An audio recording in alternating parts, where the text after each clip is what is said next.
Buenas.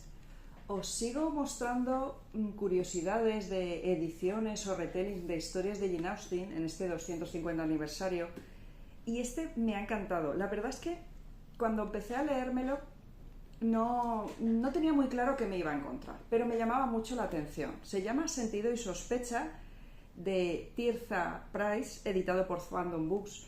Y la verdad es que había estado viendo que había hecho uno anterior que ese no me lo compré porque en su momento dije, no sé, no dudaba, que era uno que era una especie de retelling de Orgullo y Prejuicio. Pero conseguí este, Sentido y sospecha. Y la verdad es que me ha sorprendido para bien, me ha gustado mucho. Es un retelling muy original de Sentido y sensibilidad de Jane Austen, pero donde nos encontramos que la historia da un giro y hay un asesinato y una investigación. Nos encontramos los personajes de Sentido y sensibilidad con el mismo carácter que tienen, o sea, el mismo fondo que tienen en las historias de Jane Austen, y nos encontramos a las hermanas Dashwood, que son, la pequeña era Margaret, Eleanor, que era la mayor, la más prudente, la más cabal, y luego Marianne, que es la más alocada, la más visceral. Imagino que conoceréis la historia de Sentido y sensibilidad, pero en este caso hay varias cosas distintas. Su padre, en vez de ser solamente un caballero que se había vuelto a casar con la madre de ellas tres después de que falleciera la madre de su hijo mayor, que es John. En este caso el padre es un caballero, pero había abierto una agencia de investigación de tipo de detectives y se dedicaba a resolver casos e investigar casos de diferente índole.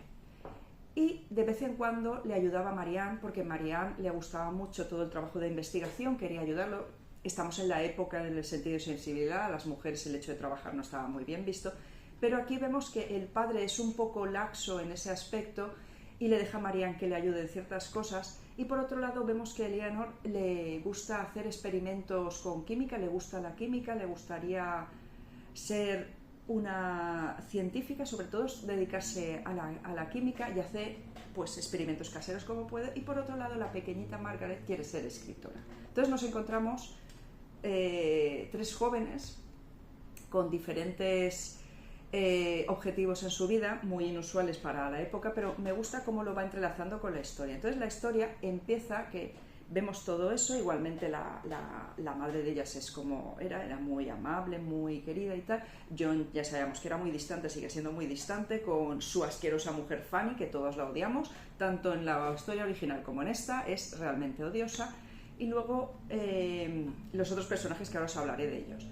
El detonante de toda esta historia es que aparece el padre de ellas muerto en su despacho cuando va Eleanor a buscarlo para cenar y se dan cuenta enseguida que ha sido un asesinato, pero no se lo dicen a la madre. Entonces las tres hermanas, sobre todo Eleanor y Marianne, empiezan a ver qué puede haber ocurrido porque parece que ha sido un fallo al corazón, pero hay algo raro.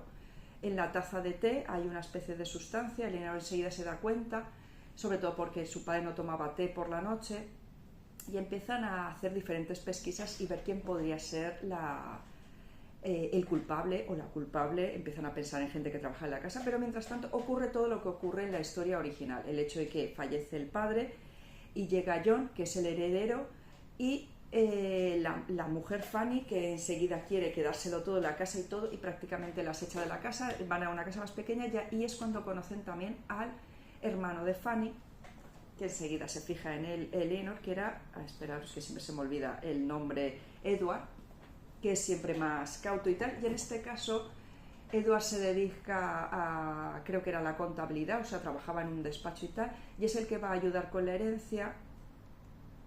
Y vemos cómo se va entretejiendo una historia. Por un lado, pues eso, Edward, como el personaje original, muy cauto y tal, intenta ayudar. Al final Fanny, porque su marido, el hermano de ellas, es un idiota y se deja hacer, las termina medio echando y para que se vayan a una casa más pequeña, les paga algo, muy poco dinero, y ellas empiezan a pensar que a lo mejor ha sido John y Fanny quienes han asesinado a su padre para quedarse con la casa y con la herencia y a ellas echarlas. Ellos empiezan a pensar que es muy raro y de repente entra en escena Willoughby, que ayuda a Marianne y la lleva a casa, William es súper atento y tal, y enseguida vemos que Marianne enseguida se siente atraída por él, todo como la historia, pero entre medio con la investigación de lo que le ocurre al padre, porque se dan cuenta que la sustancia que hay en la taza de té es algo muy raro, y empiezan a ver los últimos casos que estaba investigando el padre. Entonces empiezan a relacionar un caso de un supuesto asesinato, que al final piensan que es un suicidio de una mujer, de Lisa, y es cuando conocen a Brandon también. Y Brandon es un estudiante de medicina que trabajaba en la farmacia donde trabajaba esa chica que desaparecía, y empieza a hablar con ella. Eleanor enseguida le cae bien, Marianne enseguida desconfía de él, y empieza a ver que a lo mejor podría tener algo que ver también con la muerte del padre, y empiezan a darse cuenta también que hay algo con el hecho de esa mezcla que encuentran en la taza de té, y también con el hecho que se está empezando a usar mucho el opio. La madre está tomando algo para los nervios porque siempre está llorando y mal, y la deja medio aturdida, que es un inicio del tema de la droga. Entonces vemos que se entreteje toda una intriga alrededor de la muerte del padre, los casos que estaba llevando él y todavía no había podido resolver, y todos los personajes de la historia se van entretejiendo. No os quiero contar más porque yo creo que es una historia de intriga que tenéis que leer vosotros. Todo para descubrir quién ha sido, quién ha asesinado al padre de las chicas Dashwood, y ver sobre todo el carácter tan interesante que tienen cada una de ellas. Eleanor, una mujer que quiere ser científica y adora la química. Marianne, una mujer muy audaz, a veces demasiado audaz y muy cabezona, que quiere ser investigadora. Y la pequeña Margaret, que está anotando todo porque quiere hacer una novela. Me ha gustado mucho, os lo recomiendo mucho, porque la verdad es una historia muy amena, que se lee muy rápido, muy interesante. Y si os gusta Jane Austen y si queréis algo diferente, Sentido de sospecha os gustará. Y nada, espero que os haya gustado el vídeo y hasta luego.